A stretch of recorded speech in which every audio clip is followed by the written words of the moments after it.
আজকে যদি আমরা সিএসএস এর মধ্যে ফন্ট নিয়ে আলোচনা করি, তাহলে ফন্ট নিয়ে আলোচনা করলে অনেকটা সময় লাগবে আমাদের। তারপরে আমরা ফন্ট নিয়ে আলোচনা করব। এর কারণ হচ্ছে ফন্ট হচ্ছে খুবই গুরুত্বপূর্ণ একটা জিনিস একটা ওয়েবসাইট তৈরি করতে গেলে। কীরকম আমরা যদি খেয়াল করি, তাহলে আমরা W3 স্কুলসে দেখব যে এখানে কয়েকটা ফন্টের নাম লেখা আছে, এটাকে বলা হয় ফন্ট ফ্যামিলি। ওকে, তাহলে দেখো সেরিফ নামে একটা ফন্ট, এটার নাম, এবং এই ফন্টের স্টাইলগুলো দেখে কীরকম, এই হচ্ছে স্টাইল। ওকে, সেন্স শেরিফ দেখো, এইগুলো হচ্ছে নাম, এটা হচ্ছে ফন্টের ফ্যামিলির নাম, ঠিক আছে। মনো স্পেস দেখো, এটা কি কি, এগুলো হচ্ছে ফন্টের নাম। ওকে, আচ্ছা, পরে দেখো কার্সিভ, হ্যান্ড রাইটিংয়ের মতো দেখতে, ফ্যান্টাসি, এগুলো আছে। তো এইভাবে আরও অনেক ফন্ট ফ্যামিলি আছে। তো ওয়েবসাইট যখন আমরা তৈরি করি আমাদের কোড এডিটরের ভিতরে এবং আমাদের যেই HTML আছে HTML এর ভিতরে বাই ডিফল্ট একটা ফন্ট ফ্যামিলি দেওয়া আছে, অনেকগুলো ফন্ট ফ্যামিলি। তো সেগুলো নিয়ে আমরা তো অবশ্যই আলোচনা করব। তাহলে দেখো আমরা সরাসরি আমাদের ওয়েবসাইটের ভিতরে চলে যাই, দেন আমাদের প্রজেক্টটাকে নিয়ে আসলাম। এখন আমরা চাচ্ছি আমাদের এই যে আইটি মাসুদ, এটার একটা ফন্ট ফ্যামিলি চেঞ্জ করতে, ঠিক আছে। তো এটাকে চেঞ্জ করতে হলে আমাদেরকে এখানে লিখতে হবে font family. Font family, font family লেখার পরে দেখো অনেক ধরনের লেখা আছে। আমরা মূলত এখানে এই নামগুলো দিতে পারি, এই গ্রুপগুলোকে না দিয়ে আমরা এই যে একটু আগে এগুলো পড়লাম না, কার্সিভ, ফ্যান্টাসি, মনো স্পেস, সেন্স সেরিফ, সেরিফ, এরকম আমরা দিলাম ফ্যান্টাসি। তো ফ্যান্টাসি দেওয়ার পরে এটা কি সুন্দর হয়ে গেল, রাইট। তারপরে আমরা যদি এটাকে চাই, এটা না দিয়ে আমরা অন্যটা দিব ফন্ট ফ্যামিলি, আমরা অন্যটা দিব। তাহলে আমরা দেই কীরকম, আমরা কার্সিভ দেই, কার্সিভ। দেখো কার্সিভ দেওয়াতে কীরকম হয়েছে, অ্যাকচুয়ালি এইটাই হচ্ছে বিষয় ফন্ট ফ্যামিলি। এই ফন্ট ফ্যামিলিগুলো কিভাবে আমরা আরও যুক্ত করতে পারবো তা বিস্তারিত সামনে আলোচনা করব, ঠিক আছে। তারপরে দেখো আমরা কি আলোচনা করতেছি, ওয়েব সেভ ফন্ট, ওয়েবসাইটে সেভ করার যে ফন্টগুলো আছে সেগুলো কি, এগুলো হচ্ছে ওয়েব সেভ ফন্ট, ঠিক আছে। ওয়েবসাইটের ভিতরে যেগুলো থাকে এগুলো হচ্ছে সবচেয়ে গুরুত্বপূর্ণ best web save font HTML and CSS। কি বললো, HTML এবং CSS ব্যবহারের ক্ষেত্রে এই ফন্টগুলো সবসময় আমরা ব্যবহার করব, এগুলো বাই ডিফল্ট থাকে, ঠিক আছে। তো এইগুলো আমরা কিভাবে দেখাবো একটু যদি খেয়াল করি, তাহলে দেখো আমরা এখানে ফন্ট ফ্যামিলিতে গিয়ে আমরা কার্সিভ এইগুলোর কি বলে ফ্যামিলি না লিখে আমরা এটাও লিখতে পারি, ফন্ট ফ্যামিলি না লিখে লিখতে পারি আমরা ব্রাশ স্ক্রিপ্ট বা কিউরিয়ার বা মনোস্কেপ, আমরা যে কোনো একটা ফন্টের নাম লিখব। এখানে দেখো কুরিয়ার নিউ, কুরিয়ার মনো স্পেস দিলাম, দেখো তারপরে কিন্তু আমাদের এগুলো চেঞ্জ হয়ে গেছে, রাইট। চেঞ্জ হবেই, আমরা এখানে সরাসরি ওদের ফন্ট ফ্যামিলির নাম দিলেও পারি অথবা ফন্টের নামগুলো দিলেও পারি, ঠিক আছে। এইভাবে আমরা ফন্ট ফ্যামিলিগুলো চেঞ্জ করতে পারি, ঠিক আছে।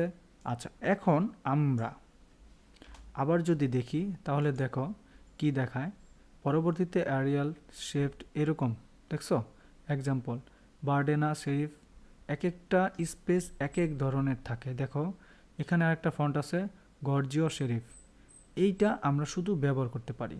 এখন আমরা যদি মনে করি আমাদের ওয়েবসাইটে শুধু এই ফন্টটা ব্যবহার করব, ব্রাশ স্ক্রিপ্ট এমটি, তাহলে এটা কিভাবে, আমরা ফন্ট ফ্যামিলি যাব, ফন্ট ফ্যামিলি যাওয়ার পরে এইটা নিব, এটাকে জাস্ট কপি করে এখানে রাখলাম, দেখো আমাদের কি স্টাইলটা চেঞ্জ হয়ে গেছে না।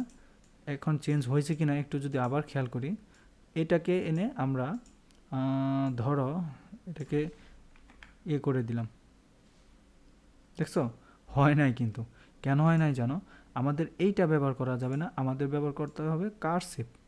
আমাদের কি ব্যবহার করতে হবে, অ্যাকচুয়ালি কার্সিভ, এখানে আসতে হবে কার্সিভ।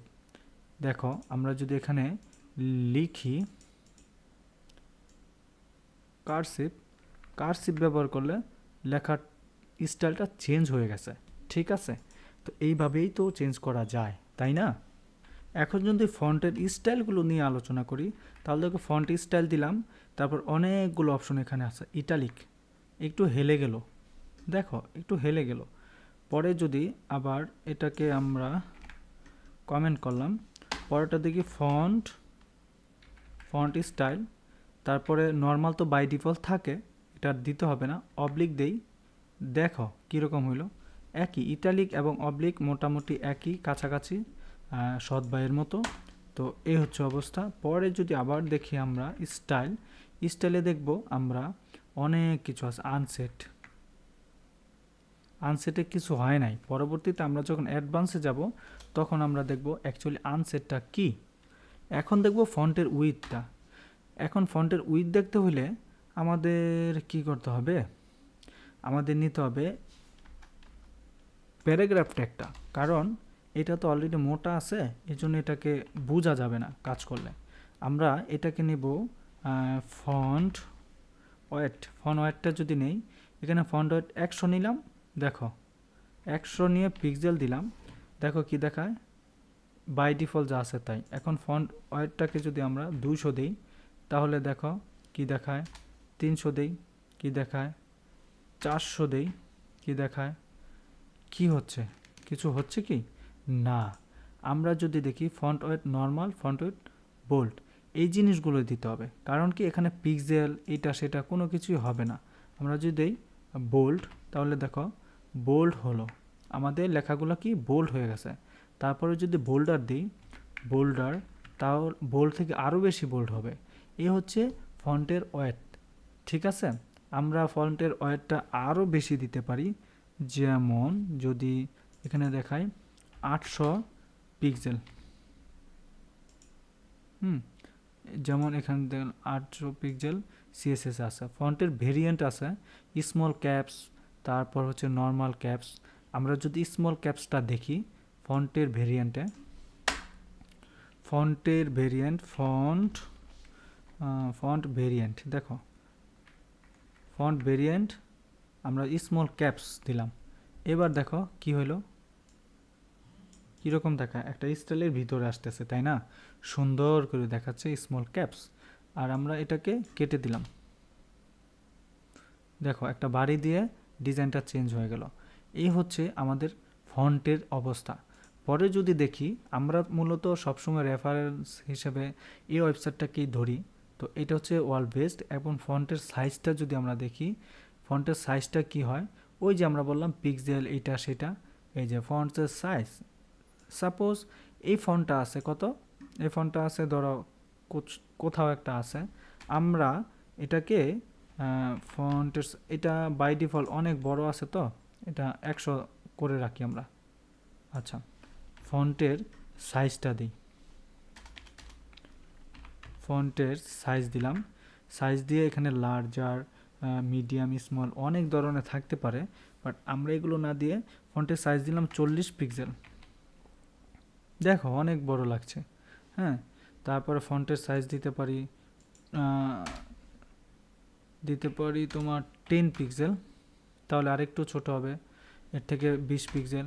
এটা হচ্ছে ফন্টের সাইজটা মূলত করে। তারপরে আমরা যদি দেখি set font size with EM, font size with EM মানে কি খেয়াল করো, ইএম দিয়েও তৈরি করা যেতে পারে, ঠিক আছে, পিক্সেল ক্যালকুলেট করে, বাট এটা আমরা একটু রিস্ক বা আমাদের ক্যালকুলেশন করতেও ঝামেলা, এটা আমরা ব্যবহার করব না, আমরা অ্যাকচুয়ালি পিক্সেলটা হিসাবেই চিন্তা করব।